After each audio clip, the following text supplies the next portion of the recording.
215 ரூபாய். கரெக்ட். சோடாவை குடிச்சிட்டு பாட்டில் திருப்பி கொடுத்துட்டா அந்த பாட்டிலுக்கு சேர்த்தா பில் போடுவீங்க. அது மாதிரி நான் எலும்பு திருப்பி கொடுத்துட்டேன்ல, சதைக்கு மட்டும் பில் போடுங்க. இந்த ஹோட்டல் வழக்கப்படி எலும்புக்கு சேர்த்துதான் விலை. உங்களுக்கு இந்த எலும்பெல்லாம் வேணும்னா கோழி பை கொண்டு வந்து அள்ளி எடுத்துட்டு போங்க. நான் வெளியே போறது பெரிய பிரச்சனை போலுக்கு. என்ன நீங்க 2 பேரும் இணைபெரியாத நண்பர்களா? வேலைக்கு போங்கடா. என்ன காப்பாத்த யாருமே இல்லையா? ஏன் இல்லை, நான் இருக்கிறேன். என்ன இன்னைக்கு இவ்வளவு கம்மியா சாப்பிட்டுருக்க? உடம்புக்கு சரியில்லையாமா? என்ன அரையும் குறையுமா கடிச்சு போட்டிருக்க? சரியா வேகல. சரியா வேகலையா? என்ன நோந்தாங்க? அரையும் குறையுமா வேண்டத கொடுத்து என் தலைவருக்கு வயிறு கட்டி போயிட்டா என்ன பண்றது? ஊருக்குள்ள யார் இவர்? பெரிய ரவுடி.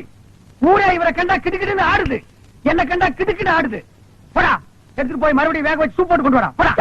போடா.